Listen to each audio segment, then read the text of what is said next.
Donald Trump's business empire could soon get blown to smithereens. Former President Donald Trump is in the second week of a civil fraud trial in New York, which could fraught his business empire. The trial was brought on by State Attorney General Letitia James, who has accused Trump of fraudulently inflating the value and/or size of assets to secure favorable financial loans and insurance deals. The Attorney General is seeking $250 million in punitive damages, along with a ban for the former president and his sons from running businesses in New York. Before the trial even began, Judge Arthur Engoron, who will decide on the case without a jury due to legal mandate, ruled that Trump and the other defendants were liable for fraud and that Trump's business licenses in New York should be canceled.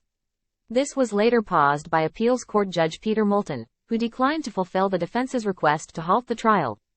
Time equals 400 Ms. greater than Trump, who has denied all wrongdoing and believes the case to be part of a politically motivated witch hunt, attended the first 3 days of the trial and is expected to attend next week. In the opening arguments, Kevin Wallace argued that employees of the Trump Organization had arbitrarily assigned values to assets to meet the Republican frontrunner's desired net worth. Christopher Kise, a Trump attorney, responded that the assets had no objective value, highlighting that different estimations are the norm in real estate.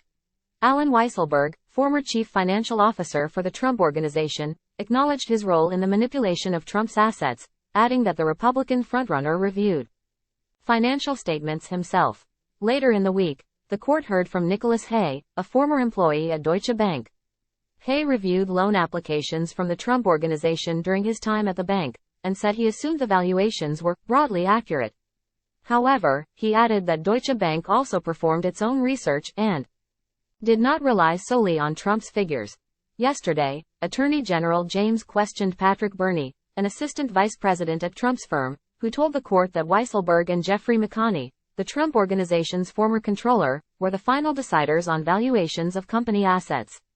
Moreover, Trump's former accountant, Donald Bender, testified that the Trump Organization did not always follow its responsibility of standard accounting practice, while Cameron Harris, an accountant who also worked with Trump, said McConney compiled the valuations before they were handed to Bender to compile. Berney continued his testimony on Friday morning. Next week, Attorney General James is expected to call the chief accounting officer of Trump Hotels, Mark Hawthorne, as well as Trump Organization accountant Donna Kidder. Next week is also likely to see the highly anticipated testimony of Michael Cohen, Trump's ex-fixer who's become his arch-nemesis in recent years.